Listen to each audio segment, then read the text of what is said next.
Right, let's have a look then. So, who are you? Random woman. So I need to go into that house if I do need anything. So I guess that's where I'm going to go into first. Might as well speak to her there. A young curvy woman who looks like she escaped a Holocaust walks slowly, looking around all the while as if she were expecting someone who missed their meeting. When she notices you, she smiles for a second, but then grows grim. Seems you're not the one she was waiting for. What's she have for sale, actually? Pretty much nothing. Hey there, lost are we, comrade? Are you waiting for someone? Yes, I am. His name is Eros, and he's the love of my life, the fucking asshole. He's an elegant-looking bloke, a merchant by trade. Seen him around? Probably not. He's out there somewhere with a caravan, but one day he'll return. I just know it. And then? Weird of you to call the love of your life an asshole. That is true, actually. Anything happened between the two of you? The woman curses under her breath and spits on the ground. Yeah, something sure did happen. So me mum, she was plenty sick last year, and the doctors gave me a list of medicine that was worth more than my whole household. So I started working on the side, selling stuff here in Paragon. That's when Eras found me. He started courting me, you know, calling me a sweet lady, untouched by civilization, his Neolithic Venus, his honey bun. Such beautiful words. Well, I'm a simple gal, so I fell for him. Decided we'll get married, cure my mum, get a bigger house, maybe make some kids too. Firstborn to become a doctor, the other ones lawyers or nuclear scientists. Huh. Yeah, when did this modern fairy tale turn sour? Do you even know what the Neolithic Venus looked like? Doesn't sound like a compliment to me. Fucking bastard, so he's insulting me even when we were dating? I'm not surprised. Anyway, I don't really know why, but after a few hot nights in the bushes, the guy started avoiding me, see? No more beautiful words, no more gifts, no more watching the sunset. He even stopped asking about the health of my mother. And after a few days, he told me he's planned to drive a caravan into the North Pole to trade some matroskas for sealskins with the truckers. But he told me it was going to take him 8 years, but when he comes back, we'll get married and stuff. I cried a lot after that, but I decided to wait for him. Chaining a free man to yourself ain't going to do much after all. So let him roam through the North Pole for a bit. But one day, I stumbled upon him right here in a tavern. Drunk out of his mind and surrounded by prostitutes. Fucking bastard, never went to the pole. He tricked me. All he wanted was my body. Fucking hell. I even thought about killing myself in a pond for a while. When I finally got over it, he was already gone. Drove to some local city with the caravan. But no worries. One day he'll come back here. And that's when I'll stab him. With this. The woman shows you a huge knife hidden in the travel bag. Yeah, it's not a good way to sort of end yourself, I guess. Assault him and you'll ruin your whole life. Forget a silly idea. The woman sighs. You think they won't listen to why I killed him? They probably won't. You're right. God's a man too, after all. God damn it. I guess I'll be heading home now. Thanks for the chat, mate. Good luck on the road. Is she actually off then? I didn't catch her name. Wonder whether we'll see her again. I guess, maybe?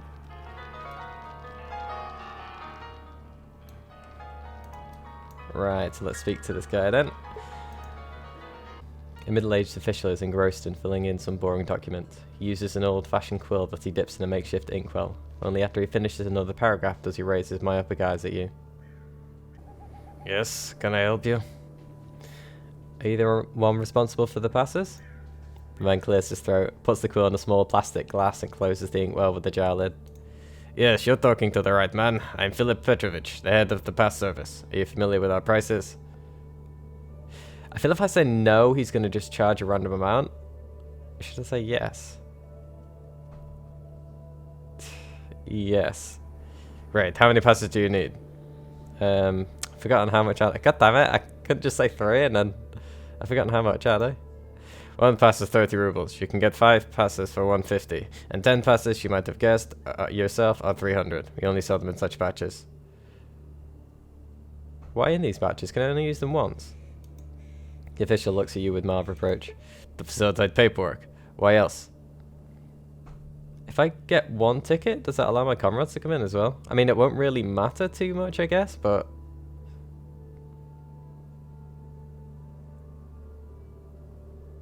do I get a better deal out of... No, it's the same.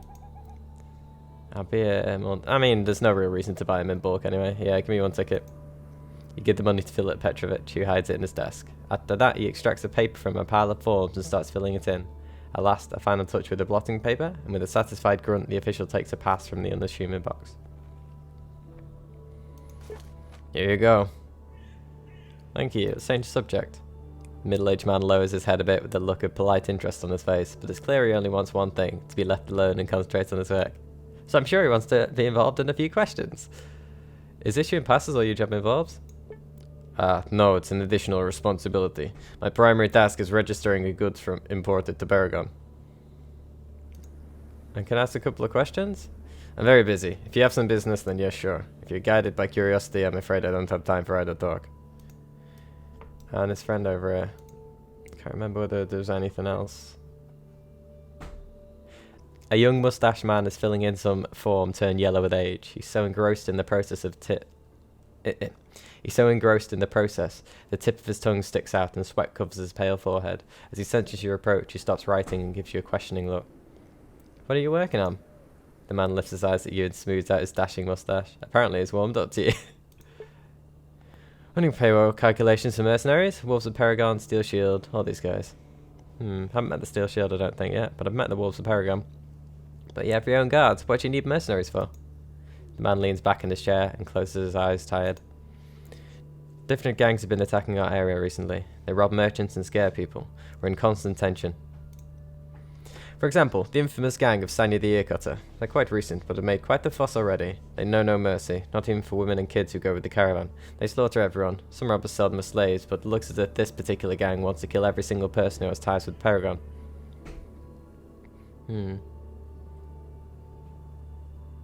I know a thing or two about Warcraft. I could help you. They're indeed so beastly. Give me a minute. Well, why not? Let's do it. Try your luck. After all, it's your life you'll be risking, not mine. The thugs of the wicked Sanya the Earcutter always wear red scarves on their faces. You'll find them near Paragon, if you're not lucky. But if you succeed and come back, I'll pay you on behalf of Paragon. Sounds like a plan. Let's talk about something else. I had a few questions. Well, why not? What do you want to know? What's interesting here in Paragon? Interesting. The most interesting thing is the tent city and the old ship in the shallow waters. You can trade with the camp merchants, small deals as well as bigger ones, and the ship is a wonderful place to have a drink. Doesn't sound like much. And he shrugs. I wanted to continue the conversation. I'm sorry if I insulted you, but I was left only two options. Is your work even interesting? Jesus, I'm being very harsh on these officials here. It's far from being boring. My new task is to calculate payroll for mercenaries. It's a very important task. You're not exactly running across hills and steppes, I grant you that, but there's plenty of reasons to worry about too. Like, you know, putting a dot in the wrong place, I guess. How's it organised here? Merchants come to Paragon to have a rest in the tent city and then drift down the river or move on by the road.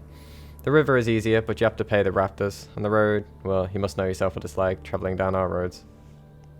Yeah, not what I call a pleasant experience. But it is a profitable one. Have you heard any interesting rumours? I heard there's a weird spiral of boulders near the Otradno village. It's not certain, but people say once a year at night, voices can be heard around it, screaming and chanting. Perhaps the place is sacred. Not from what I've heard. Now let's have a look. Why is it that?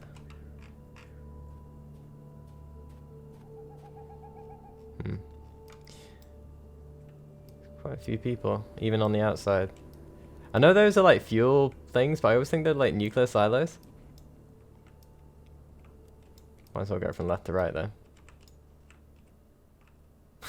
That's a cool little meow. Alright, let's have a look. Wonder why there's anything over here. Just a broken bottle, wasn't it? And nothing else.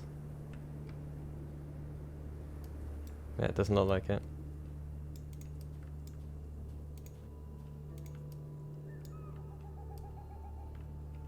Well, there's nothing over there, but there are a few people over here. So it's having outside the walls. Looks like a lovely place. Oh, it's a guy selling cars. Or parts for cars, maybe. Maybe if we could buy some parts, could fix the other one up.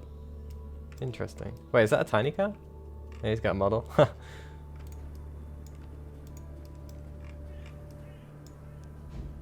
The way they just filled it in with brick.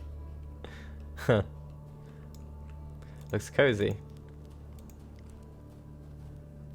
A tall man with extremely wide shoulders wearing a woolen shirt stands near the grill. He whistles some sort of a tune, probably the Dance of Nights by Prokofiev. When he hears your footsteps, he turns around, granting you a wide grin. You find something unsettling in this man. Something is wrong with him. Wanna have a bite? Come on over. Here we make the juiciest, tastiest, the best roasted meat in the Waste. This is that meat place, isn't it? God damn it. Roasted meat. Doesn't tell me what exactly it is made of, but sounds good. What kind of meat is it? The man twirls his mustache and winks at you with a happy smile. No fret, it's pure lamb and poultry, and some rat meat too, but you won't even notice the difference. Hey brother, can you make me a discount? Sorry, but I'm just an employee over here. I can't simply change the price tags. I mean, I can see that he's, you know, got rats there, but I'm wondering whether it's, you know, as weird as it was. I mean, he looks like a very strange guy. I mean, look at his tattoos, golden teeth, handlebar mustache, one blind eye. Yeah, how much money does he have? Oh, he doesn't. Fine, maybe you can answer some questions then. Ask away. What's your connection to those two guys over there? You mean Ivan and Anton? They're the true breadwinners around here. I'm nothing for this business compared to them. Roasting meat is stupidly simple, but making up plans, getting products, setting up contracts, now that's true art. You sound like a lower worker. What can you tell me about this place? Paragon asks little questions and likes people who can make money well. What else is needed? My only wish is that local politicians would stop their bickering. I don't know about them, but even when they eat at our joint, they look at each other like mad animals. Maybe it's the Kuru. What can you tell me about this place? Where did you learn to cook in our day and age? I'm not cooking. Cooking means making fancy dishes of cheese and oysters. I'm just roasting some meat like any decent man can. It's barbecue, not fancy French cuisine. And can you share any rumors? Preferably about the cannibalism that goes on in the shack next to you? The cook draws some strange symbol in the soot. Like, it looks like a musical instrument. One loop post horn or a scout horn muted with a cork. Ever seen this sign? Someone likes drawing it in big towns, sometimes even in the Waste. Some have it as their tattoo. I can't tell you why, simply because I'm not educated on its meaning. But if you ever see a man bearing this sign, run away. Don't even let him talk. Better yet, gun him down where he stands if you got the guts, because this man won't be a man. Something much worse. Okay, I'll avoid the sign then. I don't really need to go. I assume I can't get in here then. Nope.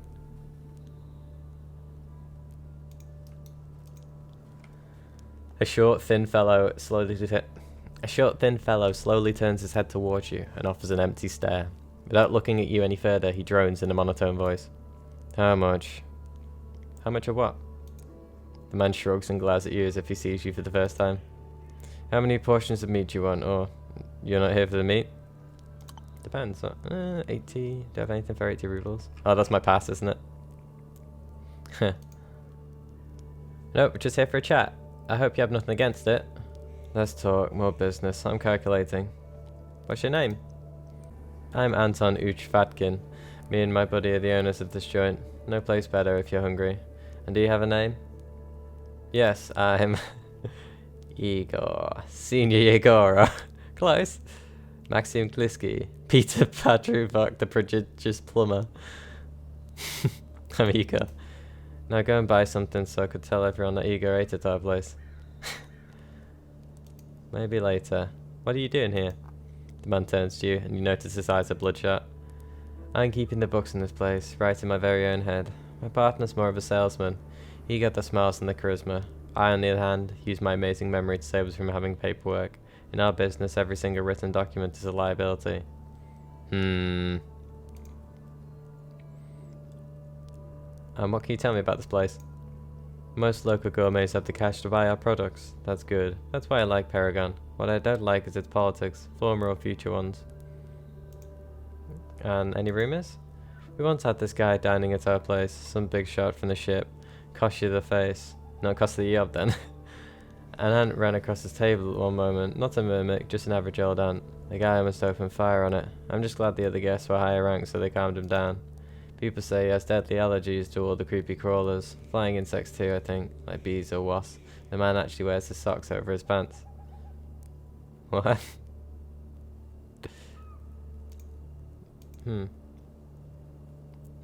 About your joint. The man opens and closes his eyes, then livens up a bit. You best talk to my buddy over there. The man points to his red-haired companion behind the table. He waves at you with a friendly smile on his face. Looks like he means more business. He's also wearing that same motorcycle jacket that we fought the guy in the slaver with. Damn, I wish I could. I hope I can change my clothes to that. Looks really cool, especially with this black armor. A thin man with a small red beard wearing a clean white apron waves at you in a friendly gesture. On his face, you see a homely smile settle. Seems he's really happy to see you. Aloha, traveller. Never seen you around, so hungry and tired. Come on over. The meat is roasting on the coals as we speak. Sounds tasty. More than tasty, traveller. We use more herbs and spices for our marinades than our opponents can name.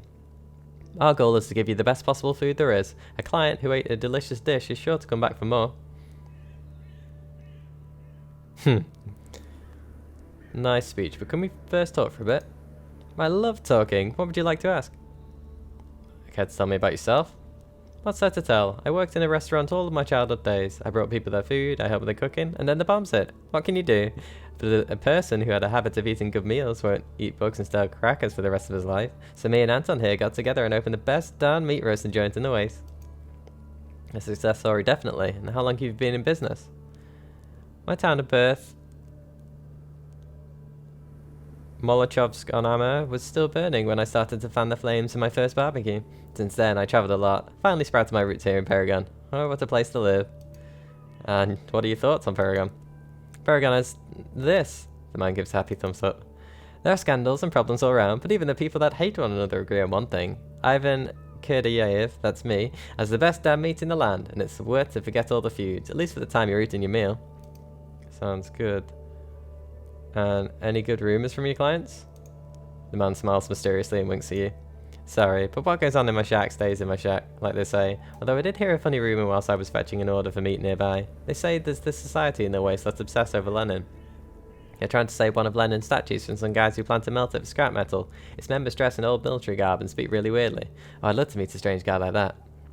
Do they call each other Battle Brothers? Right.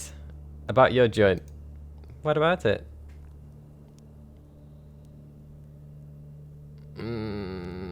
I forget. I gotta run. I'm just gonna quickly say before I say that. The cooks are signaling 6 new portions of meat in the average spot need pickup. Despite your best predictions, the smiling face of the man sees no changes. He shrugs and calls out to his partner. They're earlier than I expected them to be. Well, you heard our friend Anton. He needs to travel out of town for an inspection. Yeah, right now. Thanks for telling me, buddy.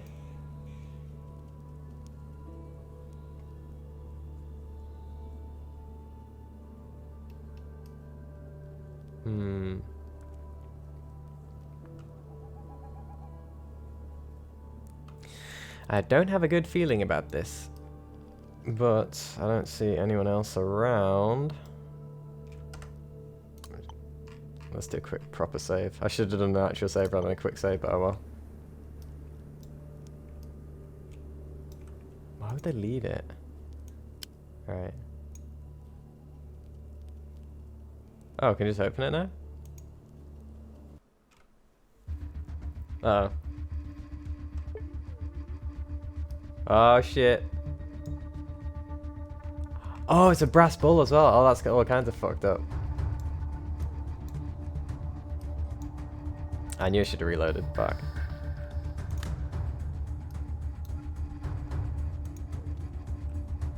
Might as well use the other one then. I've only got one shot anyway.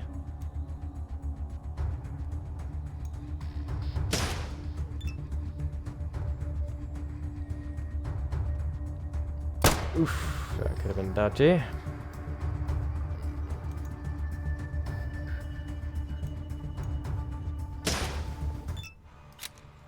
What the fuck is this place? That's not good music. Yeah, that's... I'm fairly sure that's a brass bull. Or a copper bull, I guess, in this place. I don't know, maybe I'm getting it wrong, but essentially it's where they put people in and they scream and... Wait, can it be? Because it doesn't really have a compartment like it normally would. Like, normally the The whole thing with the brass bull is to get the screams of a person who's been like cooked alive to come out the bull and sound like a bull. So it's like filtered through the nose of it, which is strange because it doesn't seem to be the case. What the fuck?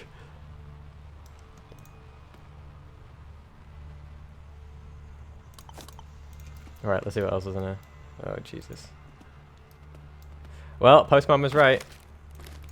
Might as well take all the shit I can, but I'm over encumbered now, aren't I?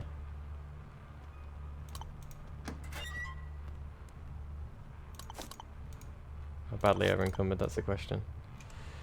Very. Ah, it's all the gasoline, isn't it? Yeah, there we go.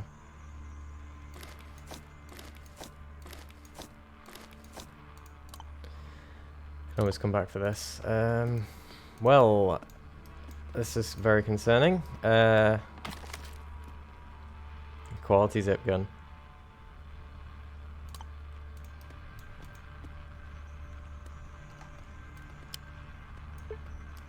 Crossbow bolts. Holy shit, this place is fucked up.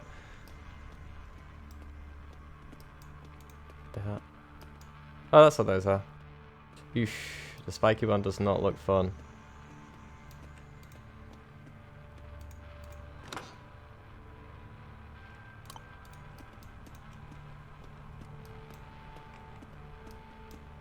Holy shit.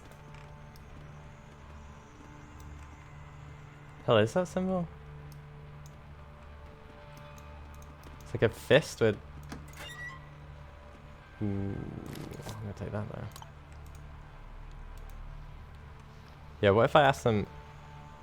What do you know about this part of the wasteland? Nope. Can't ask them. God damn it. Look how how much can get into that before it selects on Fidel. Holy shit, this place is gross. Right, I need to get out of here. Will they be outside though? That's the question. Oh no, you start climbing. And I forgot to reload as well. You start climbing up when a strong beam of light blinds you. Someone's using a flashlight to spot you. Dark figures with assault rifles stand in your way. Oh, that's a lot of dudes. Carefully, without losing you from their sight, a small troop of cutthroats emerges. Now surrounded by tough-looking men, Anton and Ivan, the owners of the meat roasting shack, stand before you. They aim their handguns at you. Ivan starts speaking first. And here I was thinking it was an ideal cover-up. Not just masking your true business as a cafe, but actually running the cafe and making the best damn roasted meat around. So nobody would doubt that's all you're doing with your sad life. What gave us out?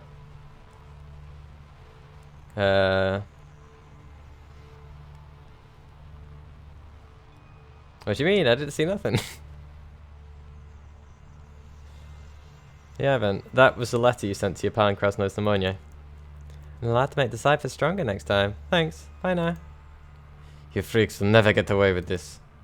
Always got away with it before. Today's no different. Hey, comrades, crooks and butchers. Maybe we can avoid the bloodshed. I'm afraid not, Grandpa. The bandits lift their guns at you. They're about to shoot. Don't recommend you do that. I'm from Atom. A large group of shock troops is coming this way as we speak. Harm me, their agent, and expect no forgiveness. I don't really want to let people know that, because if they start spreading that, then... But then who are they? I mean, I could be anyone. Anyone can lie about being Atom, can't they? Yeah. The cutthroats look at each other, not knowing what to do, and start backing off. Ivan turns to them and slams his foot on the ground. Stop, you idiots! He's obviously a petty liar. Too late. Your words have effectively scared the bandits and they run away, climbing the ladder one by one. You're left alone with the two owners of the shack. They no longer look too sure of themselves. Fucking cowards. Fine, we'll do the job on our own.